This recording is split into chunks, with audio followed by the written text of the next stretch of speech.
Hola, soy Sebastián Gress y esta presentación es una continuación en el tema de Message Passing Neural Networks. Se verá específicamente una forma de mejorar la expresividad de las redes neuronales de grafos con el uso de Graph Substructure Networks. Para contextualizar, primero veremos un resumen de Message Passing Neural Networks, Graph Neural Networks y el test de Weisfeiler-Lehmann. Luego veremos los problemas de expresividad de Message Passing Neural Networks y Graph Neural Networks al estar limitados por el test de Weisfeiler-Lehmann. Mostraremos un nuevo tipo de red neuronal de grafos llamado Graph Substructure Networks, del cual veremos su implementación, características, poder expresivo y ventajas.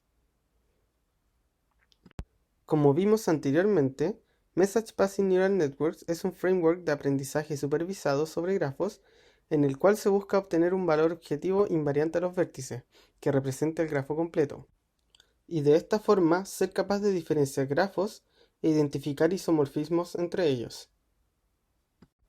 El algoritmo cuenta con dos fases. En la primera se ejecuta la función de mensaje y la actualización de los nodos. En la segunda fase tenemos la función de salida, donde se obtiene el valor objetivo invariante del orden de los vértices. El siguiente concepto es Graph Neural Networks, que corresponde a una red neuronal formada a partir de un grafo que modela un problema. En esta red neuronal, cada nodo tiene asociado un vector de características que lo representa. Con el uso de Message Passing Neural Networks, en cada iteración los nodos van añadiendo a su vector de características información acerca de sus vecinos y los vecinos de estos. De esta forma, con una suficiente cantidad de iteraciones, se puede decir que el nodo aprende sobre su estado de pertenencia al grafo. Del test de Weisfeiler-Lehmann, tenemos que es una condición necesaria, pero no suficiente para demostrar isomorfismo entre grafos. El algoritmo funciona de tal forma que en cada iteración se asigna a cada nodo una tupla que contiene el hash de su tupla anterior y un multiset de los hashes de las tuplas de los nodos vecinos. Luego de esto, el valor del nodo se actualiza con el hash de esta nueva tupla. Dos nodos con una misma tupla obtendrán el mismo hash. Esto se repite sobre todos los nodos por hasta n iteraciones, siendo n la cantidad de nodos del grafo, o hasta que de una iteración a otra no haya un cambio en los grupos de nodos con el mismo valor de hash. Una extensión de Weisfeiler-Lehmann es KWL, lo cual permite hacer un test de isomorfismo con mayor poder de expresividad. Esta es una extensión de mayor orden que trabaja sobre K tuplas en lugar de nodos individuales, lo que permite extraer propiedades más complejas de los grafos. Con KWL se forma una jerarquía, dado que al aumentar el K tenemos que el test es estrictamente más poderoso que el anterior para todo K mayor a 2. A partir de KWL se pueden formar Graph Neural Networks, que tienen el mismo poder expresivo que KWL. En la imagen podemos ver cómo cada Graph Neural Networks va tomando características de orden mayor al aumentar el K. Con K igual a 1 identifica los nodos, con K igual a 2 identifica las aristas y con K igual a 3 vemos que es capaz de identificar triángulos. Entonces, ¿cuál es el problema con estos algoritmos? Tenemos que Message Passing Neural Networks es a lo más igual de poderoso que 1WL, y esto causa que falle en algunos grafos simples no isomorfos donde 1WL también falla y los toma por grafos isomorfos. En la imagen podemos ver un caso particular donde Message Passing Neural Networks y 1WL fallan en identificar que no son grafos isomorfos al tener la misma cantidad de vértices y distribución de características. Para el caso de la imagen, 3WL sí es capaz de identificar que ambos grafos no son isomorfos debido a su capacidad de identificar triángulos, como vimos en la diapositiva anterior. Pero aunque podamos generar Graph Neural Networks, esto no es muy deseable debido al aumento significativo de la complejidad computacional y de memoria que requiere, a diferencia de Message Passing Neural Networks. Como solución se presenta Graph Substructure Networks, el cual consiste en redes neuronales de grafos donde el mecanismo de mensajes conoce la estructura local del grafo, permitiendo que estos se procesen dependiendo de las relaciones topológicas entre los nodos del grafo. Veremos que Graph Substructure Networks aumenta el poder expresivo de Graph Neural Networks, sin tener que seguir la jerarquía de Weisfeiler-Lehmann, y que mantiene la misma complejidad computacional y de memoria que Message Passing Neural Networks. Antes de ver cómo funciona, necesitamos comprender dos conceptos preliminares. lo que es un subgrafo y el automorfismo. Sea G un grafo definido por una tupla de sus vértices y aristas no direccionales, tenemos que un subgrafo GS de G es cualquier grafo que cumple con que sus vértices se encuentren dentro del conjunto de vértices del grafo G y sus aristas también se encuentren dentro del conjunto de aristas del grafo G. Una propiedad importante es que cuando el conjunto de aristas del subgrafo contiene todas las aristas en G, tal que une todos los nodos en el conjunto de nodos del subgrafo, decimos que este subgrafo es inducido. El automorfismo corresponde al isomorfismo de un grafo sobre sí mismo. Con esto podemos definir al grupo de automorfismos de un grafo H como una transformación aut de H. También se define la órbita de un nodo B como el conjunto de todos los nodos U, tal que existe un automorfismo en el grupo de automorfismos del grafo, de tal forma que U mapeado por ese automorfismo da con el nodo B. Al conjunto de todas las órbitas de los nodos de un grafo se le llama también cociente del automorfismo, y se ve denotado como se muestra en la diapositiva, siendo de G la cardinalidad de este conjunto.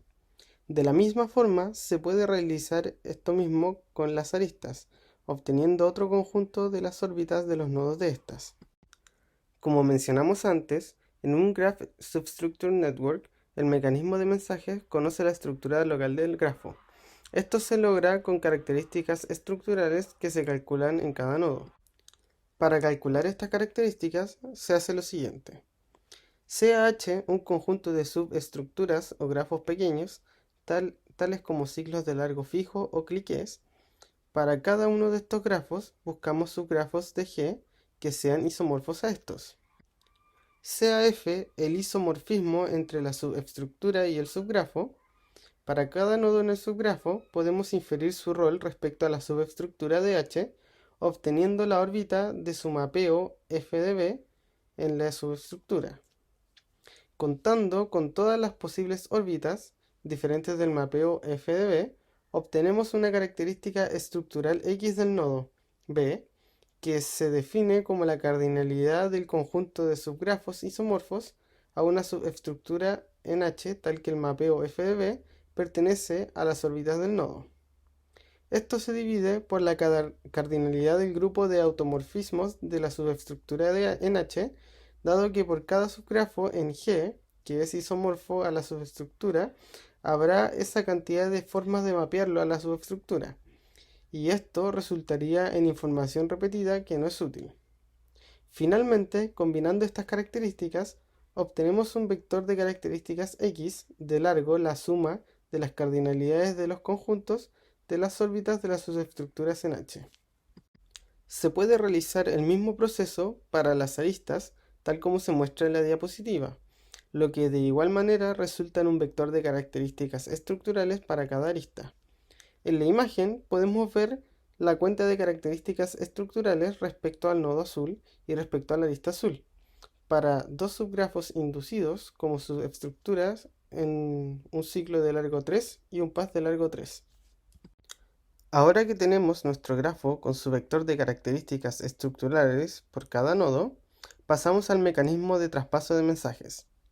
Esto se hace usando Message Passing Neural Networks, donde ahora los mensajes entre nodos contienen información estructural del grafo. Cada nodo B actualiza su estado H, combinando su estado anterior con la agregación de mensajes de sus nodos vecinos. La función de actualización de estados, UP, corresponde a una red neuronal de tipo perceptrón multicapa. La función de agregación de mensajes, MSG, corresponde a la sumatoria de una transformación dada por otra red neuronal donde entran los estados del nodo B y sus nodos vecinos antes de su actualización, las características estructurales del nodo B y sus vecinos, y las características de las aristas entre el nodo B y sus vecinos. Hay dos variantes para la agregación de mensajes, resultando en Graph Substructure Networks respecto a los vértices o respecto a las aristas. Teniendo definido el funcionamiento de los Graph Substructure Networks, nos preguntamos, ¿qué tan poderosos son? El poder expresivo de un Graph Substructure Network depende de las subestructuras de grafos que se usen para definir las características estructurales. Se sabe que tiene más poder expresivo que un Message Passing Neural Network estándar.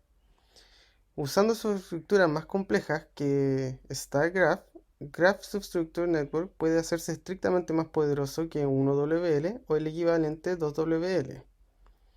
Usando subestructuras clique de largo 4, se sabe que al menos no es menos poderoso que 3WL. Esto lo podemos ver en la imagen, donde tenemos dos grafos fuertemente regulares que no son isomorfos, donde el algoritmo 3WL falla para identificar que no son isomorfos, mientras que con un Graph Substructure Network, con cliques de largo 4 como subestructura, sí puede distinguirlo. En general tenemos que para varias subestructuras de tamaño O1, si no pueden ser contadas por 3WL, existen Graph Substructure Networks que tienen éxito mientras que 3WL falla. Lo mismo se sostiene para KWL más complejos, dado que una generalización de grafos fuertemente regulares, llamados K-isorregular, son casos donde K+1WL falla al distinguir los grafos. Pero aún así, existen Graph Substructure Networks que con las subestructuras adecuadas son capaces de distinguirlos con éxito. En la imagen podemos ver una representación del poder expresivo de Graph Substructure Network, donde podemos ver cómo se sale de la jerarquía de WL con los grafos K isorregular, lo que nos permite decir que con las subestructuras adecuadas, Graph Substructure Network es al menos no menos poderoso que KWL. La conjetura de reconstrucción en teoría de grafos postula la posibilidad de recuperar un grafo desde todas sus subestructuras de nodos que fueron eliminadas. Si la conjetura de reconstrucción es correcta, un Graph Substructure Network con subestructuras de tamaño n-1 sería capaz de hacer correctamente el test de isomorfismo en cualquier grafo. Pero actualmente la conjetura de reconstrucción está aprobada solo para grafos de tamaño n menor o igual a 11. Y de igual manera, no resulta muy práctico utilizar subestructuras de tamaño tan grandes. Una pregunta de mayor interés es si es que podemos lograr resultados parecidos, pero para subestructuras más pequeñas, de tamaño O1, es decir, que el tamaño es independiente de la cantidad de nodos n en el grafo a testear. Resultados empíricos muestran que Graph Substructure Networks, con subestructuras como ciclos, paths y cliques, funcionan bien con grafos fuertemente regulares, para los cuales es sabido que resultan muy difíciles para los tests de Wise-Feilner-Lehmann. Además, tenemos que Graph Substructure Network se construye encima de la arquitectura de Message Passing Neural Networks, por lo que hereda su complejidad lineal. La ventaja de usar Graph Substructure Networks es que por lo general en los problemas que queremos aplicarlo, que están modelados como grafos, sabemos cuáles subestructuras son las más relevantes, por lo que construir Graph Substructure Network específicas para estos problemas resulta ser algo práctico. Por ejemplo, en las redes sociales, sabemos que los triángulos y cliques de orden superior son comunes y tienen una clara interpretación sociológica. Otro ejemplo de esto es en química, donde los ciclos son un patrón muy común, como lo son los anillos aromáticos en las moléculas. Por ejemplo, en la imagen de la diapositiva podemos ver una molécula de cafeína que tiene ciclos de tamaño 5 y 6.